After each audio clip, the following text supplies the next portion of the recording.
The morning started like any other in the great halls of Council Station Alpha. Thousands of beings from dozens of different worlds moved through the curved corridors, their voices mixing into a constant hum of galactic politics. The station hung in space like a massive silver wheel, its windows showing the stars that humanity had dreamed of reaching for centuries. Ambassador Jake Morrison walked quietly through these halls, carrying a simple data pad in his hands. He had made this walk hundreds of times over the past 3 years, but today felt different. Today would be his last day as humanity's voice in the Galactic Council. The other ambassadors barely noticed him as he passed. To them, Jake was just another human, one of the newer species that had joined the Council only 30 years ago. The tall, blue-skinned Vorthans looked down at him with their crystal eyes, thinking their thoughts were too complex for human minds to understand. The warrior-like Kresh ignored him completely, their scaled faces focused on military matters. The merchant Wellens saw him only as someone who might buy their goods. Jake had grown used to being overlooked. Humans were seen as the farmers and builders of the galaxy, useful for growing food and making simple machines, but not important enough to worry about. The Council's real decisions were made by the older, more advanced species. Humans just followed along and did what they were told. Captain Lisa Baker waited for Jake outside the council chambers. She stood straight and tall in her blue uniform, her brown hair pulled back in a neat style. Lisa had spent 2 years as the human military representative, watching the other species plan battles and make war strategies. They had asked for her opinion exactly 3 times in all that time. "Are you ready for this?" Lisa asked Jake as he approached. Jake nodded and held up the data pad. "It's all here. Simple and clean, just like everything else we do." Dr. Sam Phillips joined them at the entrance to the chambers. Sam had been the human representative on the Council's science board for 4 years. He was a quiet man with gray hair and tired eyes. The other scientists on the board treated his research like simple children's work, never understanding that his practical solutions actually made their complex theories work in the real world. "The files are all encrypted and ready to transfer," Sam said quietly. 20 years of research all locked away where they can't reach it. The 3 humans walked into the council chambers together. The great room was filled with representatives from 47 different species, all talking and arguing about trade routes and territory disputes. At the center of the room, council speaker Zethkar stood behind his crystal podium. The Vorthan leader was 12 feet tall, his body made of what looked like living blue crystal. When he spoke, his voice echoed through the chamber like music. Jake waited for a pause in the discussions, then stepped forward. The chamber didn't grow quiet. Most of the representatives kept talking among themselves. Only a few even looked in his direction. "Council Speaker," Jake said in his calm, steady voice, "I have a formal document to present to the council." Zethkar looked down at the human with something that might have been curiosity. "Proceed, Ambassador Morrison." Jake held up the data pad and activated the main display screen.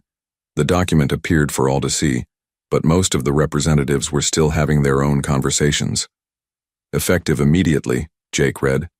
"The human colonial government formally withdraws from the Galactic Council. All human representatives will return to human space within 7 standard days. All research agreements, trade partnerships, and military cooperation treaties are hereby terminated." The chamber fell silent.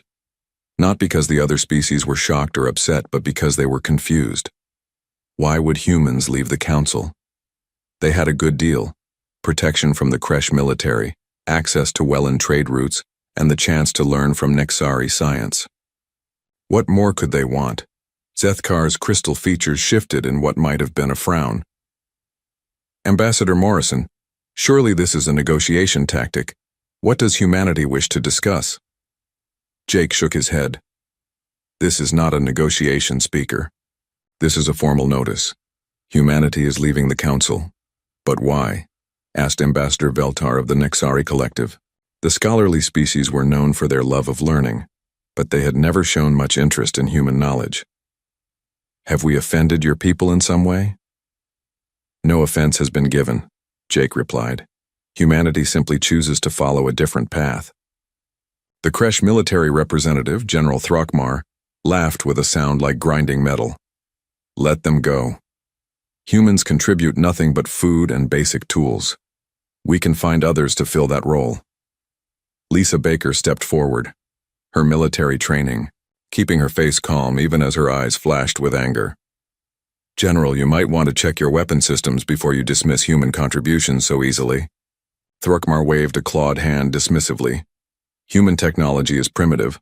Our weapons are far superior. Your weapons use human targeting systems, Lisa said quietly. Your ships navigate with human-designed software. Your supply lines run on human logistics programs. Nonsense, Throckmar replied. Those are Kresh systems improved by Kresh engineers. Dr. Sam Phillips spoke for the first time, his voice soft but clear. General, who do you think wrote the code that makes your improved systems actually work? The chamber buzzed with confused conversations. The other species were starting to realize that maybe they didn't know as much about human involvement in their technology as they thought. Zethkar raised one crystal hand for silence. Ambassador Morrison, perhaps we should discuss this matter more carefully. Surely humanity's concerns can be addressed within the council structure. Our concerns are not with the council, Jake said. Our concerns are with the path we wish to take. Humanity has decided to build something new. New? Asked the Welland trade representative. What could be newer than the council? We have maintained galactic peace and prosperity for over 2,000 years. Jake smiled, but it was not a happy expression. You have maintained your version of peace and prosperity. Humanity seeks something different. Amy Johnson appeared at Jake's shoulder. She was the human engineer who had spent 5 years working on the council's infrastructure systems. Most of the other species didn't even know her name, but her work kept the station's life support, power grid, and communication networks running smoothly.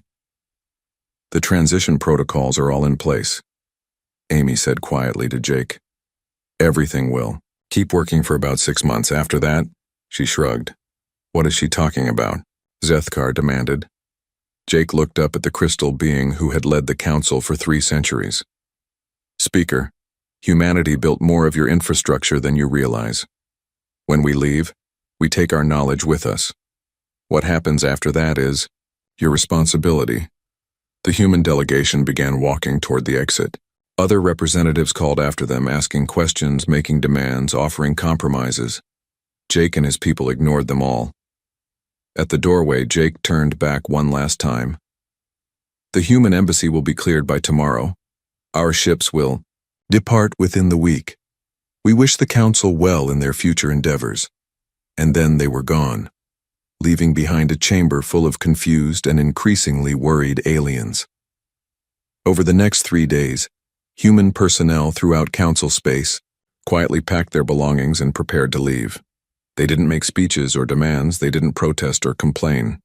They simply collected their things and headed home. Dr. Phillips encrypted all his research files and wiped the council computers clean of 20 years of human scientific work. Amy Johnson shut down the maintenance protocols she had written for hundreds of council systems, leaving only basic operating instructions that would work for a few months before failing. Captain Baker recalled all human military advisors from council fleets and bases. The weapons systems they had designed, the tactics they had developed, and the logistics networks they had built would continue working for now. But without human maintenance and updates, problems would start soon. The other species watched the humans go with a mixture of confusion and relief. The Vorthans were glad to be rid of what they saw as primitive thinking. The Kresh were happy to have fewer voices questioning their military plans. The Wellands thought they could easily replace human agricultural products with supplies from other worlds. None of them understood what they were about to lose. As the last human ship left Council Station Alpha, Jake Morrison stood on the bridge looking back at the massive station that had been humanity's home in galactic politics for 3 decades. Lisa Baker stood beside him, watching the stars ahead. "Do you think they'll figure it out?" Lisa asked. Jake smiled, and this time it was genuine. "Eventually, but by then we'll be long gone." The human fleet turned toward the outer rim of the galaxy, toward new worlds and new possibilities. Behind them, The Galactic Council continued its meetings, unaware that the foundation of their civilization had just quietly walked away. 3 months had passed since the humans left Council Station Alpha. General Throckmar of the Kresh Empire stood in his command center, staring at reports that made no sense. His latest military campaign against the rebel colonies in the Outer Rim had come to a complete stop, and he couldn't understand why. The Kresh had been fighting these rebels for 2 years. It should have been an easy victory. The Empire had superior numbers, better ships, and weapons that could cut through rebel defenses like paper, but now suddenly nothing was working properly. "General," his weapons officer called from across the bridge, "the plasma cannons are offline again. The targeting system keeps giving error messages." Throckmar's scaled face twisted in anger. "Fix it. We have a battle to fight." "Sir, we've tried. The system won't respond to our commands. It's asking for some kind of access code that we don't have." The general moved to the weapons station and looked at the screen. Lines of text scrolled, passed in a language he didn't recognize. At the bottom, a message appeared in Galactic Standard. "Authorization required. Contact System Administrator." "Who is the System Administrator?" Throckmar demanded. His technical officer, a young Kresh, named Vectar, looked nervous. "Sir, according to the records, it was Captain Lisa Baker of the Human Forces." The bridge fell silent. Lisa Baker had left with the other humans 3 months ago. She was probably halfway across the galaxy by now. "Get me our best computer specialists," Throckmar ordered. "Break these codes. How hard can it be?" But 3 days later, the specialists had made no progress. The human-written software was locked behind layers of encryption that their best minds couldn't crack. Worse, other systems were starting to fail too. Navigation computers were giving wrong directions. Supply management programs were ordering the wrong materials. Even the coffee makers in the mess hall had stopped working. Meanwhile, on the agricultural world of Nexus Prime, Dr. Zaleth was having his own problems. The Nexari scientist had been in charge of food production for the entire Nexari collective, and his crops were dying. It had started small, a few fields showing lower yields than expected. Some problems with the automated irrigation systems. Dr. Zaleth had assumed it was just normal variation, the kind of thing that happened in farming. But then the problems got worse. Much worse. The sophisticated farming machines that had been producing record harvests for the past 5 years were breaking down one by one. The soil treatment systems were mixing the wrong chemicals. The weather control satellites were giving incorrect readings. Entire crops were withering in the fields. Dr. Zaleth stood in his ruined farmland trying to understand what had gone wrong. These systems had been working perfectly just a few months ago. The human agricultural advisor, Dr. Karen White, had helped design them during her time with the collective. But Karen was gone now, back to human space with the rest of her people. "Sir," his assistant approached carefully, "the automated seeders are requesting maintenance codes that we don't have." "What kind of maintenance codes?" "Human ones, sir. The systems were built using human agricultural software. Without the proper access, we can't make any changes or repairs." Dr. Zaleth felt a cold fear in his stomach. The Nexari collective fed billions of beings across dozens of worlds. If their food production failed, entire populations would starve. "Contact the human embassy," he ordered. "Sir, there is no human embassy anymore. They closed it when they left the council. Then contact their homeworlds directly. Offer them whatever they want for help with these systems." His assistant looked uncomfortable. "Sir, we tried that 2 weeks ago. They said they were too busy with their own expansion to provide technical support to non-alliance worlds." Back on Council Station Alpha, Speaker Zethkar was discovering that the problems weren't limited to military weapons and farming equipment. The station itself was starting to show signs of trouble. The first sign had been small things.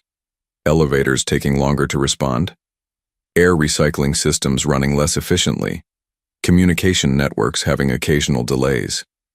Zethkar had assumed these were normal maintenance issues, but Amy Johnson, the human engineer who had maintained the station's infrastructure, was gone. And apparently, she had taken more knowledge with her than anyone had realized. "Speaker," his chief of staff approached. with a worried expression. The power grid is showing instabilities. The backup systems are having trouble compensating. Call the maintenance department, Zethkar replied. Sir, they say they need the original system specifications to fix the problem. All the documentation they have is incomplete. Then get the complete documentation. It was all encrypted and removed by the human engineering team before they left. We've tried to contact them, but they're not responding to our messages. Zethkar felt a chill run through his crystal body. The station housed over 2 million beings from dozens of different species. If the power systems failed completely, the results would be catastrophic. The Wellen Consortium was having their own crisis. Trade routes that had run smoothly for decades were experiencing massive delays and failures. Cargo ships were getting lost in hyperspace. Automated trading systems were making deals that lost money instead of earning it.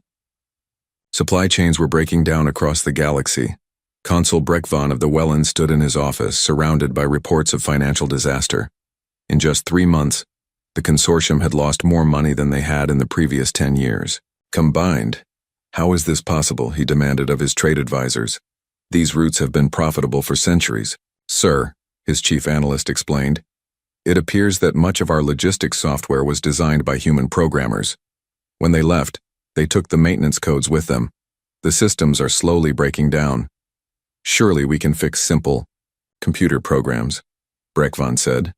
It's not that simple, sir. The human software integrated with our existing systems in ways we didn't fully understand. They made everything work together smoothly. But now that the connections are failing, we can't figure out how to repair them. The analyst showed him a screen full of code. Look at this routing algorithm. It's written in a mix of human programming, languages, and Wellen commercial code. Our programmers can understand the Wellen parts, but the human sections are completely alien to us. Dr. Sam Phillips would have understood that code easily. But Sam was now director of colonial research on the human world of New Terra, working on projects that the Council would never see. The medical crisis hit the hardest of all. Across Council space, hospitals and medical centers were running out of essential medicines. Dr. Rachel Stone's biosynthesis techniques had been producing 60% of the galaxy's pharmaceutical supplies from her research facility on Council Station Alpha. But Rachel was gone, and her laboratory was locked behind security codes that no one could break. Dr. Helran, the chief medical officer for the Nixari Collective, stood in his empty pharmacy, staring at shelves that should have been full of life-saving drugs. His patients were suffering, and he had no way to help them. Doctor, his nurse approached hesitantly. The cancer treatment medications are completely gone. The heart medicine supplies will last maybe another week. What about the emergency reserves? Gone too, sir. Dr. Stone's synthesis equipment produced most of our stockpiles. Without her processes, we can't make any more. Contact every pharmaceutical company in Council space. Buy whatever they have. Sir, they're all having the same problem. They all relied on Dr. Stone's work to some degree. The entire medical supply chain is failing. Dr. Helran sank into his chair, overwhelmed by the scope of the disaster. Billions of beings across the galaxy depended on medicines that only one human scientist knew how to produce properly. Meanwhile, reports were flooding into Council Station Alpha from across the galaxy. The Vorthan communication networks were experiencing strange delays and errors. The Kresh military was finding that their most advanced weapons wouldn't function without human-written software. The Nixari research stations were going dark one by one as their power management systems failed. Speaker Zethkar called an emergency session of the Council. Representatives from all the major species gathered in the Great Chamber, but instead of their usual confident discussions about policy and politics, the room was filled with worried whispers and frightened voices. Fellow council members, Zethkar began, his crystal voice lacking its usual authority. We are facing an unprecedented crisis. It appears that human involvement in our infrastructure was far more extensive than we realized. General Throckmar stood up angrily. This is sabotage. The humans have deliberately damaged our systems. No, said Dr. Zalith quietly. They haven't damaged anything. They simply took their knowledge with them when they left. The systems are failing because we don't know how to maintain what they built for us. The chamber erupted in arguments and accusations. Some blamed the humans for being secretive. Others blamed themselves for not paying attention to what the humans were actually doing. But blame wouldn't fix their problems. "What do we do now?" asked Consul Brekvan. "We contact the humans," Zethkar replied. "We ask them to return and help us fix these systems." "And if they refuse?" 6 months after the humans left, the galaxy was falling apart. General Throckmar stood on the bridge of his flagship, watching his once mighty fleet retreat from what should have been an easy battle. The rebel colonies had fought back with weapons that barely worked, ships held together with spare parts and tactics that any military academy would have laughed at. But the Kresh Empire, rulers of 1,000 worlds, had been forced to run away. "Sir," his communications officer reported, "the third battle group is requesting permission to withdraw. Their main guns are completely offline. Throckmar wanted to order his ships to fight with whatever weapons they still had, but he had learned bitter lessons over the past months. Without the human-designed targeting systems, his plasma cannons couldn't hit anything smaller than a space station. Without the human navigation software, his ships had trouble finding their targets at all. Grant permission," he said through gritted teeth. "All ships return to base."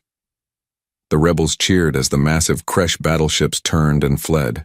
It was the first time in 500 years that the Empire had lost a major battle, but Throckmar knew it wouldn't be the last. His weapons officer approached nervously.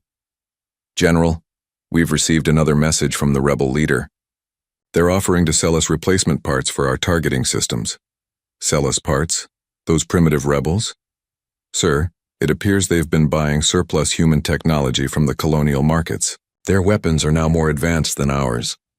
Throckmar felt something he had never experienced before in his long military career. Fear. The Empire's enemies were growing stronger while his own forces became weaker every day. On the other side of the galaxy, the Wellen Consortium was facing complete economic collapse.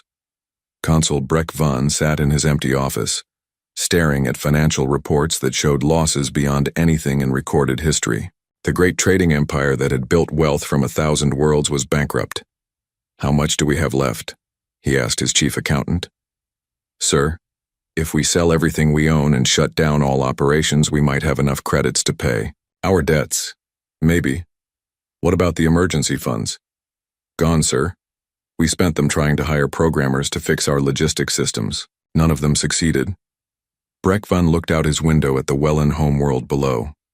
Once, cargo ships had filled the sky like clouds, carrying goods to every corner of the galaxy. Now the skies were empty. The great spaceports stood silent. Millions of Wellen workers had lost their jobs. "Sir," his assistant entered quietly, "there's a representative from the Human Colonial Alliance here to see you." Brekvan's heart jumped with hope. "Send them in immediately." A young human woman entered, wearing a simple blue uniform with no fancy decorations. She looked around the expensive office with curious eyes, as if she had never seen such wealth before. "I'm Jennifer Clark from the Colonial Trade Division," she said. "I understand you're having some business difficulties." "Difficulties?" Brekvan almost laughed. "Young lady, my entire civilization is collapsing. Our trade networks have failed completely. We need your help to repair them." Jennifer nodded sympathetically. "Yes, we've heard about your problems. The Colonial Alliance might be willing to provide some assistance." "Anything," Brekvan said quickly. "We'll pay whatever you ask." "Well," Jennifer said slowly, "we could establish new trade routes using our own logistics systems. Of course, we'd need to manage them ourselves to ensure proper maintenance." "You want to control our trade routes?" "Not control, sir. Manage. We've learned that our systems work best when our people oversee them directly." Brekvan realized what she was really saying. The humans would help, but only if the Wellens gave up control of their own economy. It was either that or complete collapse. "I'll need to discuss this with the Consortium Council," he said. Jennifer smiled politely. "Of course. Take your time. We're not going anywhere." But as she left, Breckvan knew they both understood the truth. The Wellens had no choice at all. The medical crisis had become a disaster beyond imagination. Dr. Hellran walked through hospital corridors filled with patients he couldn't help. The medicines that had kept billions of beings healthy and alive were gone, and there was no way to make more. "Doctor," a nurse called from one of the patient rooms. "We're losing another one." Dr. Hellran entered the room to find a young Nexari child dying from a disease that should have been easily treatable. The medicine existed, the knowledge existed, but the production facilities that made it were all locked behind human encryption codes. "Have we heard anything from the human colonies?" he asked. "Yes, sir. They sent a medical team to the border worlds last week." "To help us?" "No, sir. To help human refugees who are fleeing from council space." Dr. Hellran felt a deep sadness. Across the galaxy, beings were leaving their homes and traveling to human colonies, begging for medical treatment that only human doctors could provide. The refugees were being welcomed and treated, but they had to give up their old lives completely. The humans weren't being cruel.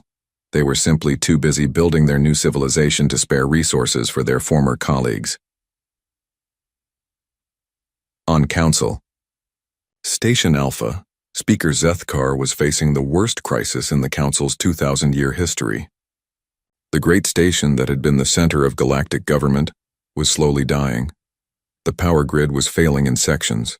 Entire decks had been sealed off when the life support systems stopped working. The communication networks that connected the Council to thousands of worlds were becoming unreliable. Some days, entire sectors of the galaxy went silent.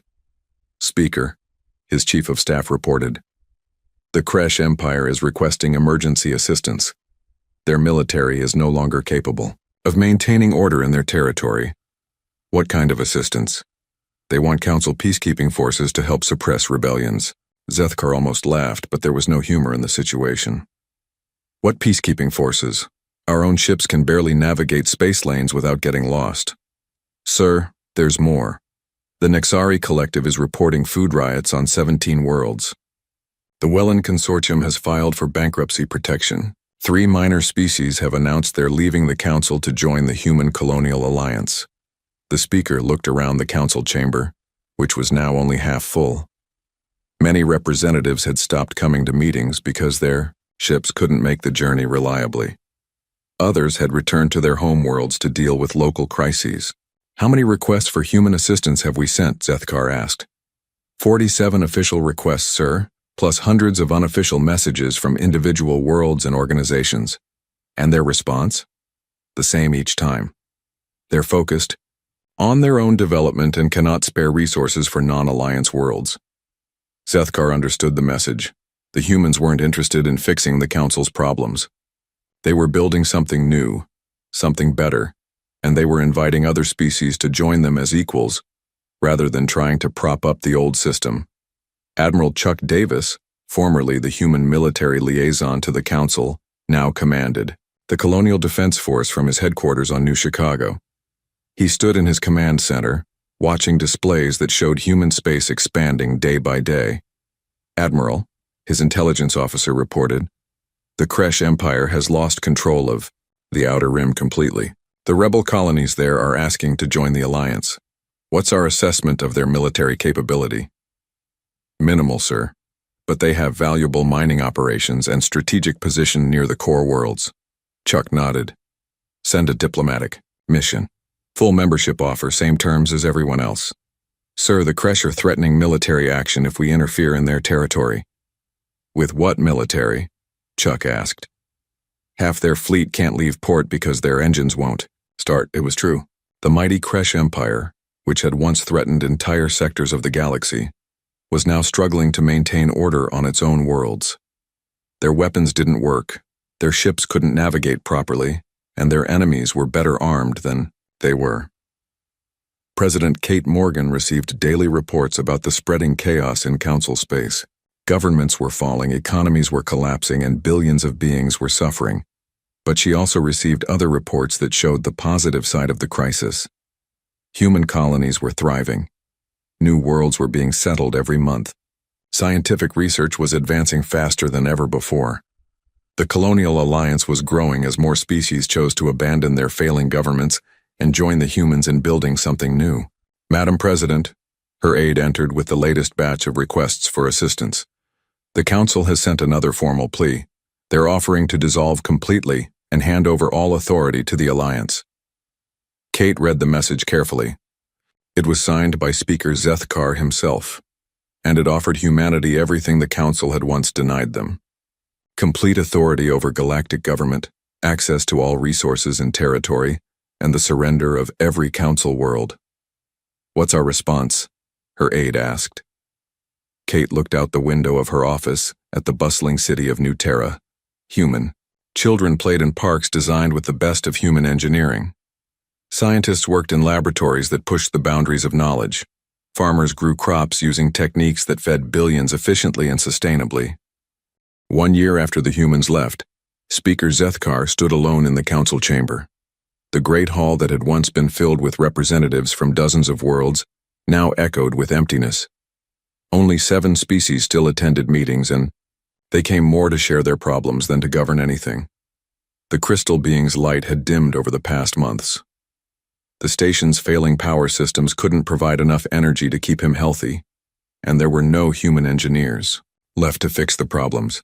He was dying slowly, just like the civilization he had led for so long. "Speaker," his aide approached carefully, "we've received another response from the Human Colonial Alliance." Zethkar straightened, hope flickering in his crystal matrix, and they regret that they cannot provide the technical assistance we requested. They suggest we contact local repair services for our infrastructure needs. The speaker would have laughed if he could. Local repair services. As if any species in council space still had the knowledge to fix human-designed systems. It was like suggesting they contact their ancestors to repair broken history. "What about our offer of full partnership?" Zethkar asked. "Declined, sir. Ambassador Morrison said the Alliance is focused on building new relationships, not repairing old ones." Jake Morrison was now the Human External Affairs Coordinator, based on the thriving world of New Austin. His office received dozens of messages every day from council worlds begging for help, offering everything from rare minerals to complete political submission. He read them all carefully, then filed them away. The humans had moved beyond revenge or anger. They simply had better things to do. Dr. Sam Phillips walked through his new research facility on New Geneva, marveling at what human scientists could accomplish when they weren't held back by bureaucratic rules and theoretical limitations. His team had made more breakthroughs in the past year than he had managed in 20 years with the council. "Director," his assistant called from across the laboratory, "we've got another group of Nexari scientists at the gate. They want to defect to the Alliance." Sam nodded. It happened almost daily now. Scientists, engineers, doctors, and other skilled beings from across the galaxy were abandoning their homeworlds to join the human colonies. They brought valuable knowledge and fresh perspectives, but they also brought stories of the continuing collapse. "The usual process," Sam said. "Full background check, integration training, and assignment based on their skills. No special treatment, but no discrimination either." The Colonial Alliance had a simple policy for refugees from council space. Anyone who wanted to join was welcome, but they had to leave their old loyalties behind completely. No special privileges for former nobility, no separate communities for different species. Everyone started as equals in the new society. Captain Lisa Baker, now Admiral Baker of the Colonial Fleet, stood on the bridge of the HSS Independence, humanity's newest battleship. The ship was a masterpiece of engineering, built entirely with human technology and crewed by humans and allied species working together as equals. "Admiral," her communications officer reported, "we're receiving a distress call from the Kresh border. It appears to be a refugee convoy under attack." "Kresh military?" "No, ma'am. Pirates. The convoy is mostly civilian ships carrying families fleeing the Empire." Lisa considered her options. The Kresh Empire had been hostile to humanity for decades, treating them as inferior beings barely worth notice. But these weren't soldiers or politicians. They were ordinary families trying to escape the chaos that their leaders had created. "Set course for the convoy," she ordered. Full speed. Ma'am, we'll be crossing into Kresh territory. The Kresh Empire doesn't exist anymore, Lisa replied. It's just empty space with some very scared people in it. The Independence and her escort ships arrived to find a dozen pirate vessels attacking a convoy of refugee ships. The pirates had been taking advantage of the Empire's collapsed defenses, raiding helpless civilians with stolen military equipment. The battle lasted exactly 4 minutes. The human ships moved with precision that the pirates had never seen before. Their weapons hit targets with perfect accuracy. Their shields deflected attacks that should have caused serious damage. Most importantly, their crews worked together like parts of a single machine. When it was over, the pirate fleet was either destroyed or fleeing, and the refugee convoy was safe. This is Admiral Baker of the Colonial Fleet, Lisa announced on an open channel. Any ship carrying civilian refugees is under our protection. Pirates and raiders will be dealt with accordingly. The message spread quickly through the chaos of Vayu, former council space. The humans were back, but not as the subordinate species that had left quietly a year ago. They were now the strongest military force in the galaxy, and they were using that strength to protect the innocent rather than conquer territory. General Throckmar received the news in his bunker on the Kresh homeworld. The once mighty warrior now commanded a military that existed mostly on paper. Half his ships couldn't leave port, and the other half could barely defend their own bases. Sir, his aide reported nervously, the humans have established a refugee camp in the Kepler sector. They're accepting any Kresh citizen who wants to leave the Empire. That's our territory, Throckmar growled. Sir, with respect, we don't control that territory anymore.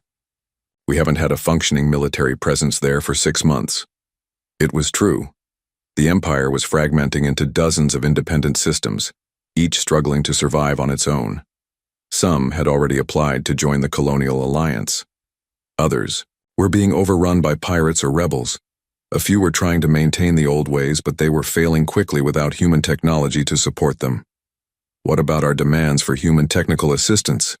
Throckmar asked. They've offered to accept our engineers into their training program, sir. On their worlds, under their rules. They want our people to become human? They want our people to become citizens of the Alliance, sir. Same as everyone else.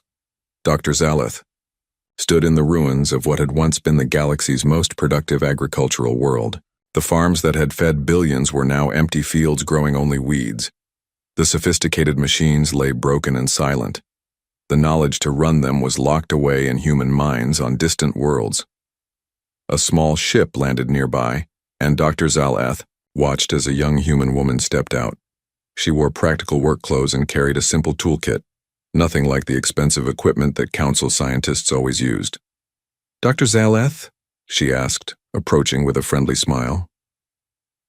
I'm Susan Lopez from the Alliance Agricultural Development Program. You've come to help us?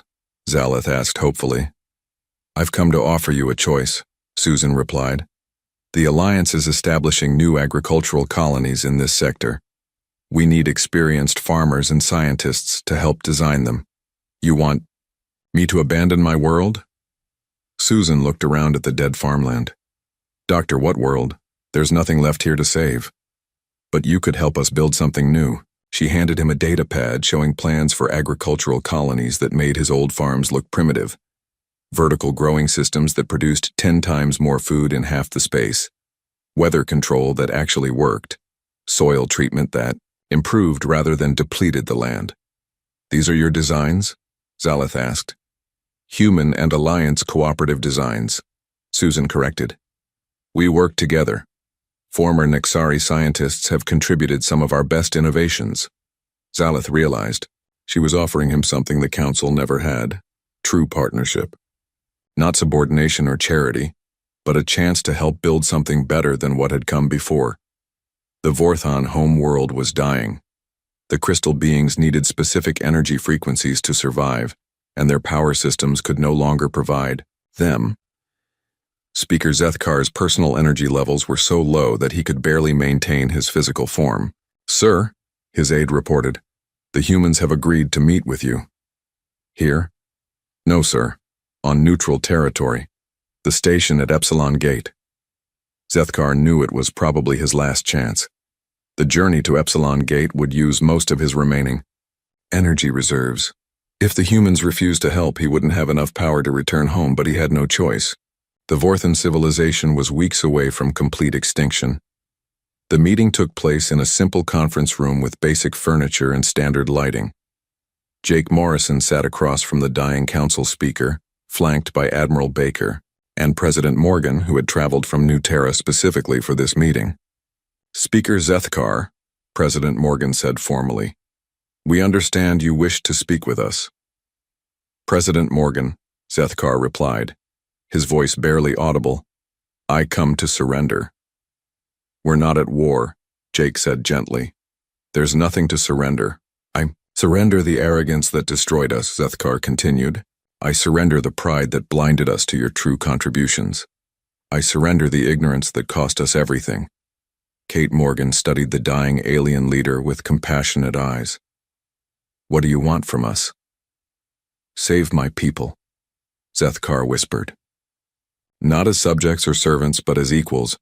Teach us to be better than we were." "The Alliance has citizenship programs," Admiral Baker said. "Standard integration process, same as everyone else. You would accept us, after everything we did?" 2 years after the humans left the Galactic Council, the galaxy looked completely different. President Kate Morgan stood on the observation deck of New Terra's Capitol building, watching ships arrive and depart from the busy spaceport below. The vessels came from hundreds of different worlds, carrying beings from dozens of species, all working together as citizens of the Colonial Alliance. "Madam President," her aide approached with the daily reports, "the integration numbers are, and we've processed another 50,000 new citizens this month." Kate nodded, reviewing the data. "Former Kresh warriors working alongside Nexari scientists, fourth-hand engineers learning human manufacturing techniques, Welland traders adapting to Alliance commercial law. It was everything the old council had claimed to be but never actually achieved." "Any word from the outer sectors?" Kate asked. "Yes, ma'am. The Kepler colonies are reporting successful harvests. The mining operations in the Ross sector are ahead of schedule, and the research station at Wolf 359 has made another breakthrough in energy production. Each success represented something that would have been impossible under the old system. The Alliance didn't just allow cooperation between species, it required it. Every colony, every research project, every military unit was deliberately mixed, forcing different species to work together as equals." Dr. Sam Phillips walked through his expanded research complex on New Geneva, accompanied by his team leaders, a mix of humans, reformed Nexari, and even a few Vorthon crystal beings who had adapted to working in physical laboratories. The facility was 10 times larger than his old council laboratory, and infinitely more productive. "Director," Dr. Zaleth called from across the main lab. The former Nexari agricultural expert had become one of the Alliance's leading food production specialists. "The vertical farming tests are showing remarkable results. We can feed 10 times more people with half the land." "Excellent," Sam replied. "How soon can we implement this on the new colonies?" "The human engineers say they can have the equipment ready within 6 months," said Velkar, a Vorthan who had joined the team after his home world's collapse. "Their manufacturing capabilities are extraordinary." It was true.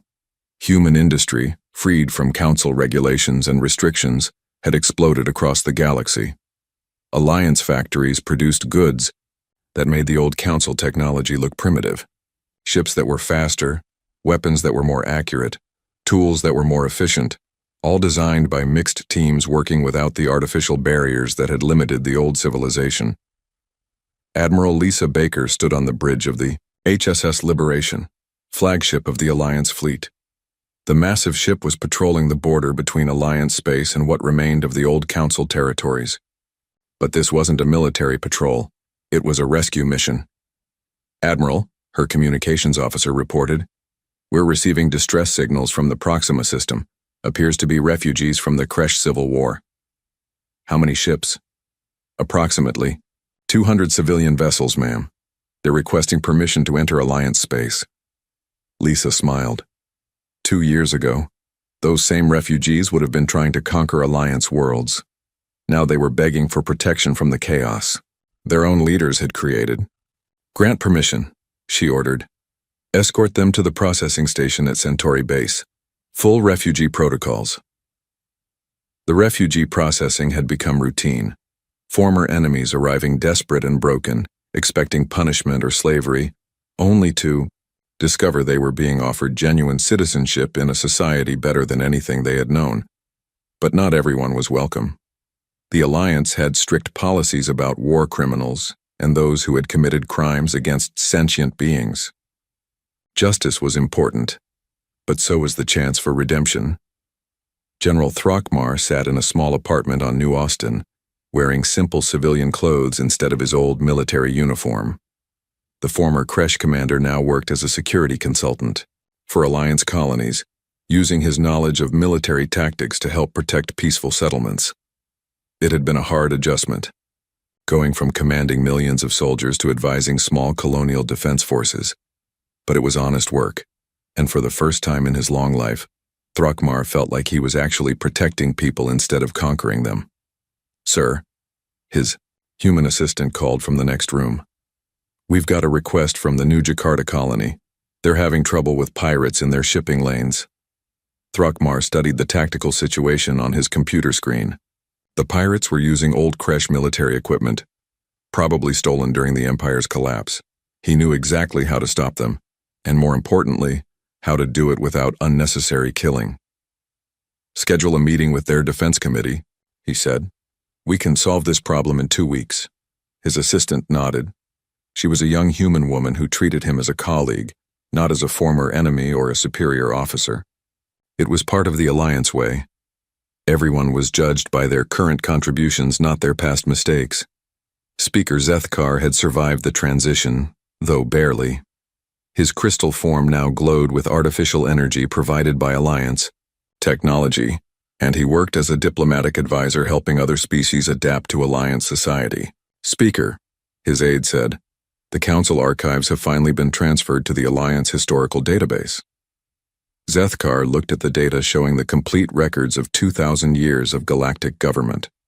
All of it was now just history, preserved for study but no longer relevant to how the galaxy actually worked. "Have the researchers found anything useful?" he asked. "They're particularly interested in the early records, before the Council became focused on maintaining control, rather than encouraging progress." It was a painful truth.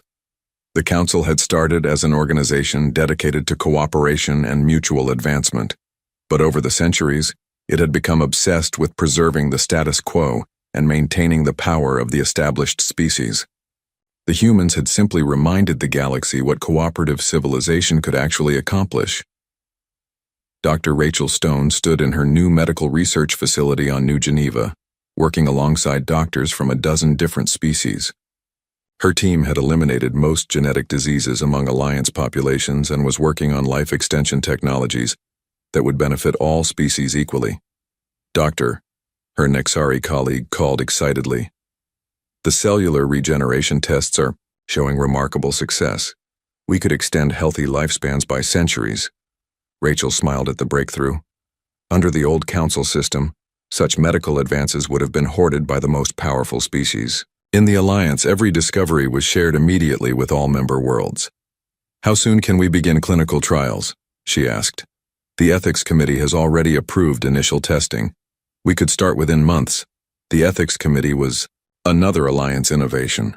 Representatives from every species working together to ensure that scientific advances benefited everyone fairly. It was slower than the old Council's dictatorial approach, but it produced results that everyone could trust. Amy Johnson walked through the construction sites of New Detroit, watching as massive manufacturing facilities took shape. The city was becoming the industrial heart of the Alliance, producing everything from starships to farming equipment using techniques that combined the best knowledge from all member species. Engineer Johnson, her construction supervisor, called, "The new assembly lines are ready for testing." Amy nodded, checking her tablet. The production capabilities they were building would have seemed impossible just 2 years ago. But when humans were free to innovate and other species were free to contribute their expertise, amazing things became routine. Let's see what we can build, she said. The first items off the production line were medical supplies destined for refugee camps in former council space. The Alliance didn't ignore the suffering in the old territories. They simply dealt with it on their own terms, providing aid to those who needed it while building something better for the future. President Morgan received the final report on the old council territories with mixed feelings. The Galactic Council had officially dissolved 3 months ago. The last council meeting had been attended by exactly 3 representatives, and they had spent most of their time arguing about who was responsible for their failures. Some former council worlds had descended into chaos and civil war. Others had been taken over by local warlords or criminal organizations. A few were struggling to maintain some semblance of civilization with whatever technology still worked, but many had chosen a different path. Over 60 former council species had applied for Alliance membership, and more applications arrived every week.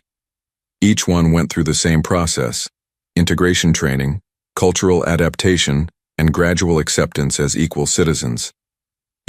Final numbers, Madam President, her aide reported. The Alliance now includes 112 different species across 438 worlds. Kate looked at the map showing Alliance territory expanding across the galaxy. Not through conquest or force, but through voluntary association. Species joining because they wanted to be part of something better, not because they had no choice. Any word from the Historical Research Project, she asked. Yes, ma'am. The final report on the Council's collapse has been completed.